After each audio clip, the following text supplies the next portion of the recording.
안녕하세요. 국어 만점자가 말하는 위험한 국어 공부법. 오늘 여기에 대한 이야기를 할 것입니다. 여러분, 국어 만점자가 공통적으로 말하는 게 있습니다. 양으로 승부하는 공부법 문제 있다. 이게 대표적인 것입니다. 이게 보통 이제 공부를 하다 보면은 안 되면 양을 내립니다. 점수가 안 나오면 양을 내립니다. 문제가 있는 것이죠. 그래서 결국은 공부는 질이 중요하다. 그런 뜻입니다. 두 번째, 어떤 친구는 강의만 듣는 공부법 참 문제 있습니다. 자, 두 번째, 강의만 듣고 자신이 해야 된 것을 잊어버리는 것. 이게 만점자들이 경계하는 두 번째 이야기입니다. 세 번째, 문제만 푸는 국어 공부법 문제 있다는 거죠. 그럼 문제는 무엇을 의미하느냐?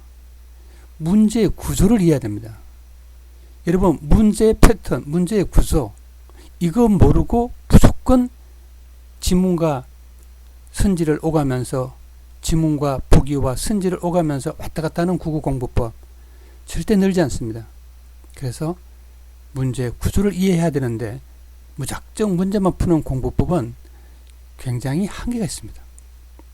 자, 네 번째로 또 그 학원이나 학교에서 강의 듣고 두 번째, 문제만 푸는 거예요.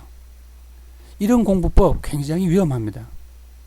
자, 문제는 뭐냐면은 강의를 통해서 어떤 원리와 개념을 이해하고 문제에 적용할 수 있어야 되는데 그것을 응용할 수 있는 능력이 없이 무작정 강의 듣고 문제 풀고 강의 듣고 문제 풀면 국어가 잘 되지 않습니다.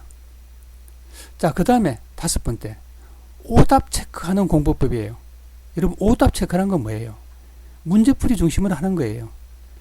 여러분, 그래서 오답 체크는 가장 중요한 게 뭐냐면 문제에 무엇이 문제가 있어서 내가 틀렸고, 또 두 번째로는 뭐냐면은 문제의 구조를 내가 어떻게 이해하지 못했는가, 세 번째로 뭐냐면은 내가 틀린 이유가 지문을 이해하지 못하는 것에 있다는 것을 확실히 알아야 됩니다.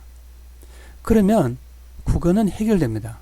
자, 이제 국어 만점자가 말하는 위험한 국어 공부법 5가지를 이야기했습니다. 여러분, 이 5가지를 극복하는 가장 중요한 방법은 뭘까요? 독해입니다. 독해가 가장 중요합니다. 독해하지 않는 그런 국어 공부법은 늘 위험한 국어 공부법이라고 국어 만점자들은 모두가 말합니다.